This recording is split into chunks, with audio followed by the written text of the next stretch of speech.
একটি গুরুতর এবং অত্যন্ত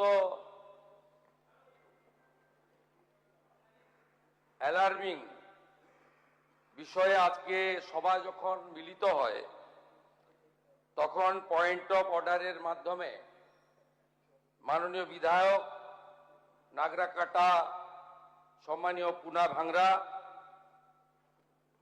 মাননীয় বিধায়ক কালিয়াগঞ্জ উৎপল মহারাজ এবং অন্যান্য একাধিক বিধায়ক এখানে তুলে ধরেছেন নওদা বিধানসভার বিধায়ক মাননীয় হুমায়ুন কবিরের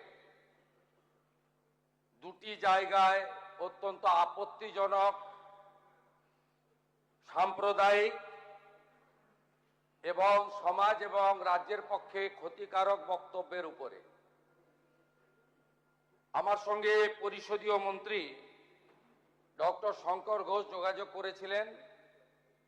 আমি তাকে আশ্বস্ত করেছিলাম যে মাননীয় অধ্যক্ষ মহোদয় অনুমতি দিলে আমি এই সংক্রান্ত একটি স্টেটমেন্ট হাউসে রাখব।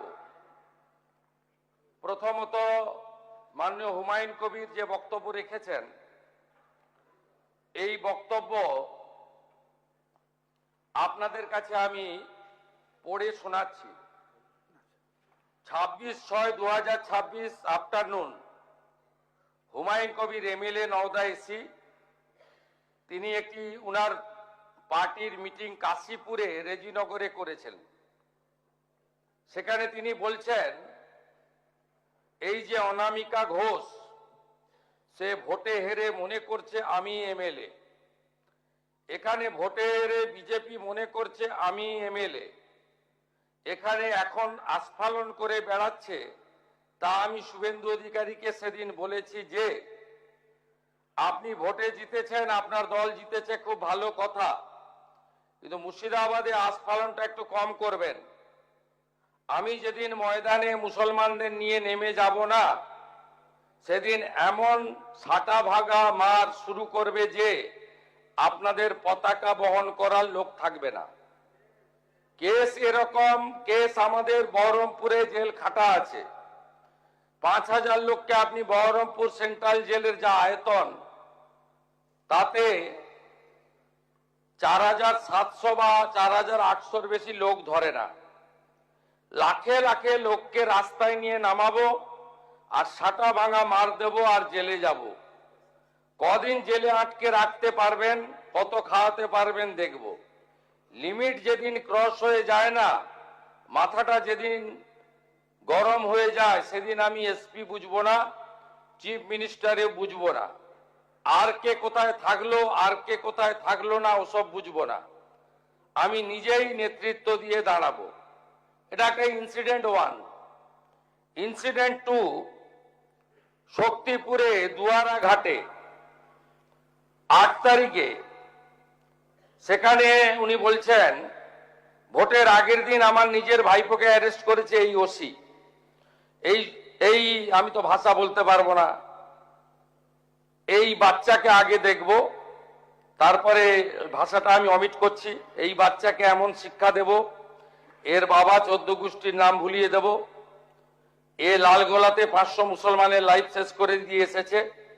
সত্যভাবে বলবো, এই ওসিকে এখান থেকে সরানো শুধু না, একেবারে অকেজো পোস্টিং দিতে হবে। যদি না দেয় 10,000 লোক নিয়ে থানা ঘিরে একে কলার ধরে থানা থেকে বার করব, পারলে আমাকে রুখে নেবেন। এই দুটো ইনসিডেন্টের পরে আমার মনে হয়েছে যে এনাফি জানাব, সময় এসেছে এই ধরনের লোককে সবক শেখানোর। আপনাকে আমি পরিষ্কার বলছি, মমতা ব্যানার্জি মুখ্যমন্ত্রী নন। আপনি দুর্বল মুখ্যমন্ত্রী পেয়ে যা খুশি করেছেন, যা খুশি বলেছেন। আমি আপনাকে বলে গেলাম, আমরা দুটো এফআইআর স্টার্ট করেছি।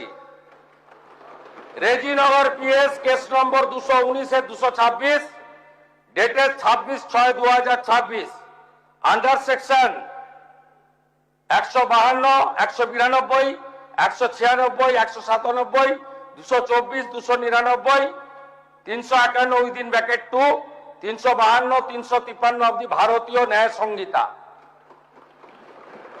ইনসিডেন্ট নাম্বার 2 তেও আমরা শক্তিপুর পিএসএ 176/226 আরেকটা কেস ইস্যু করেছি।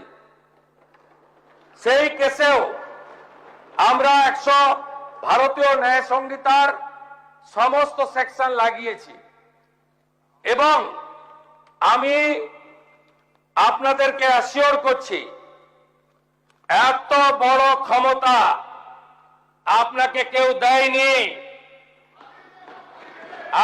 আপনি মুখে যেগুলো বলেছেন, আপনাকে আমি বলে গেলাম, আপনি কেন করছেন আমি জানি,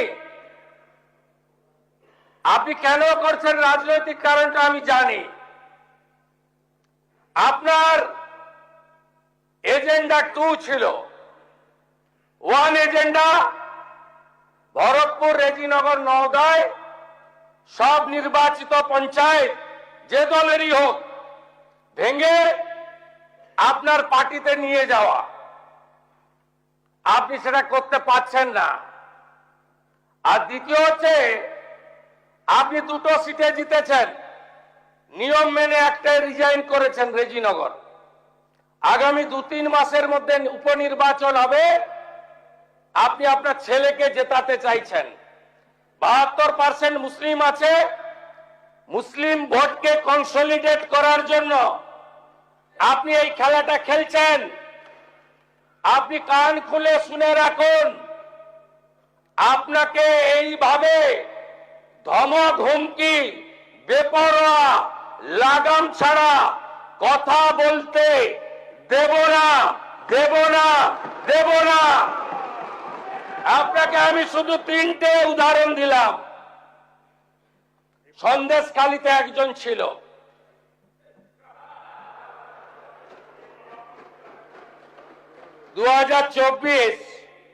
পয়লা জানুয়ারি বলেছিল তৎকালীন বিরোধী দলনেতা এলে তার হাত কেটে পায়ে, পা কেটে হাতে লাগাবে আর চামড়া ছাড়িয়ে মেদিনীপুরে পাঠিয়ে দেবে।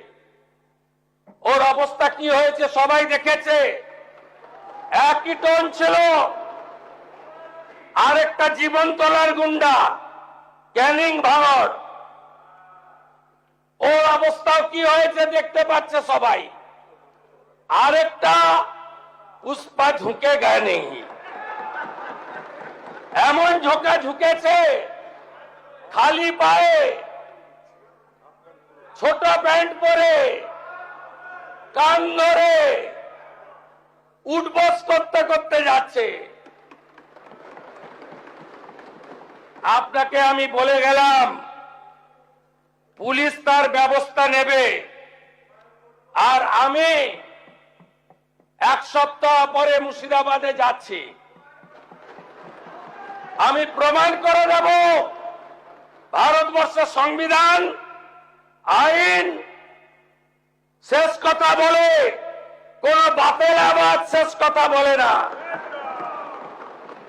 আপনাকে সংযত হওয়ার, সতর্ক হওয়ার, এই ধরনের কথা প্রত্যাহার করার এবং ভবিষ্যতে এই ধরনের কথা বলার আগে 25 বার ভাবার হুঁশিয়ারি দিয়ে আমি সবাইকে আশ্বস্ত করছি। আপনারা ভাবছেন কেস হয়েছে, অ্যাকশন কবে হবে? যারা ওকে ডেকেছিল এই সভাতে তাদেরকে আগে তুলব, তারপরে আপনার কাছে যাব। যা করার করব, আমি আশ্বস্ত করছি আপনাদের। আপনি ধরে রাখুন, এটা ওর শেষ বক্তব্য, ধরে রাখতে পারেন। এ সরকার আইনের শাসন প্রতিষ্ঠা করবে, গুন্ডাদের শাসন সমাপ্ত করবে, নিশ্চিন্ত থাকুন। সবাই ভালো থাকবেন, ধন্যবাদ।